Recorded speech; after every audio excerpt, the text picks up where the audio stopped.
Hi everyone, Jai Hind, Jai Bharat, Jai Mata. Another great day, another good question by Rajeeve Kaushik sir.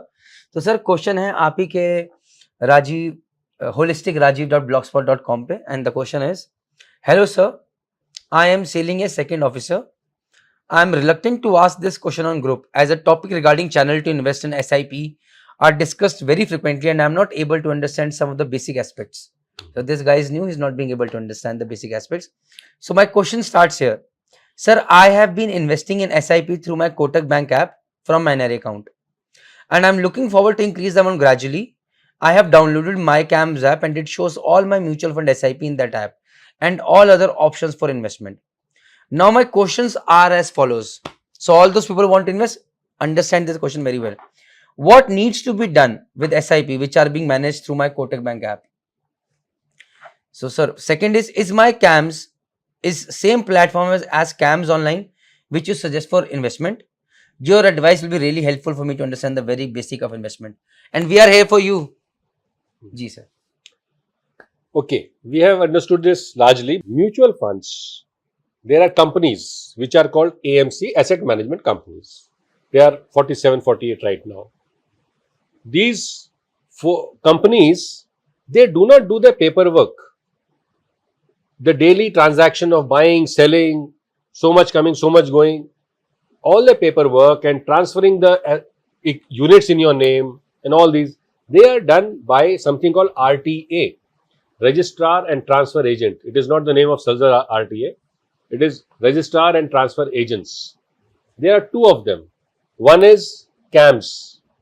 I think the full form is Computerized Asset Management System or something. And another is KFintech or Karvi Financial Technologies, KFintech. So about 17 to 20 funds are handled by CAMS and remaining 27, 28 are handled by KFintech. Now, if you want to invest, you can go to any of the 47 mutual funds directly to the office in your city or online by your computer or whichever way you want.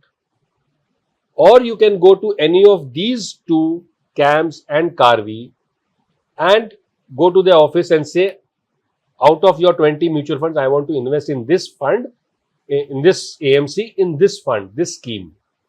Similarly, you can go to KFintech and if you like any of their funds and invest with them directly. So when I say word directly means when you are going to them, you do not have any person in between. You have the fund directly facing you, like you and me. So you are not paying any extra commission to anybody. You are paying a minimum expense charges, which is, let's say, 0.8 to 1% in equity funds, which you are paying directly. It is between you and this thing. Now, if anyone else, say an individual near your house or a company near your house or these banks, they help you do this investment. So they become the agents. And now that expense ratio goes up. It goes up by almost 0.8 to 1%. So if earlier you were paying 1%, now it becomes 1.8 to 2%. Right? So now you have to decide. If you are investing through Kotak Bank app, it means you are investing through your Kotak Bank. They have done your KYC because you were their client, so you have got the advantage of that. There is nothing wrong with that.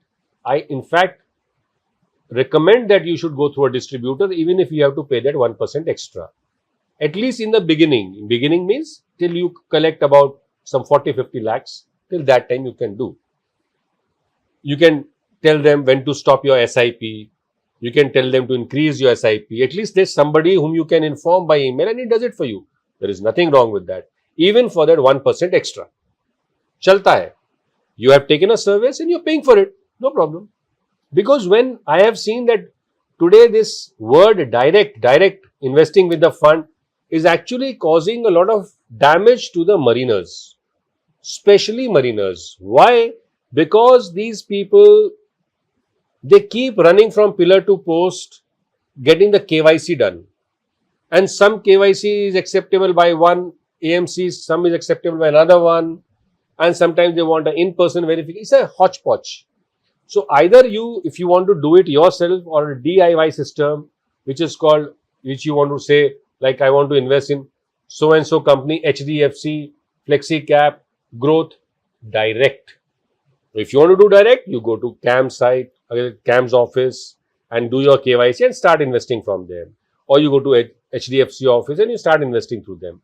Otherwise, if you're doing it through your bank, then most probably 99.9% they are your brokers.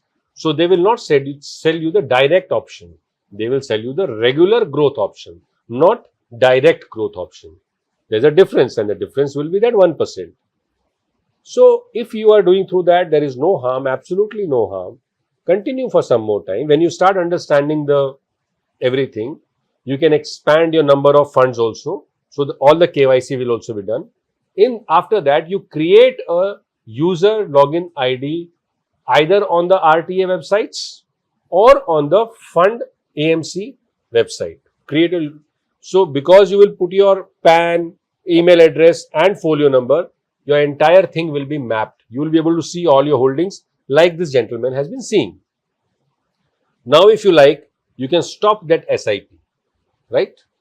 Stop that SIP, and in the same folio, I repeat, in the same folio number, you can online start the SIP in direct format.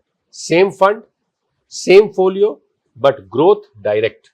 Always use the option growth, whether it is through the distributor, agent, or through yourself. But growth will always be there, not regular. No, not the dividend option, which is today called IDCW. No IDCW, always growth. And the option will now be, if you go through a distributor, it will be regular with a higher expense ratio. If you want to do it on your own, it will be direct with 1%, 0.8% less. So what you are doing, whatever I have replied in the reply on the blog is open to you. But in my opinion, if more and more people do it through the bank, there is no harm in it, because you are investing little amount. 1% of 5,000 is what? 50 rupees. Yes, one important thing is that some banks, for every transaction, they charge you. Some of them charge you 2,000 rupees, some charge you 500. So please be mindful of that. If they are charging like that, in addition to the 1% expense ratio, in that case, stop the SIP from that. And like I have said, proceed directly. Because small amount, suppose you are making 6 SIPs in a particular month. So that means you are paying 6 times, you are paying 200 and multiply by 6. For a beginner, it will be a lot of money. Even for a senior officer who has money, but first time he is doing, it will be a lot of money. So in case if you have got still some query with respect to this, you can please mention in the comment section and we'll try to get you the answer. With this, all I can say is Jai Hind, Jai Bharat, Jai Mata.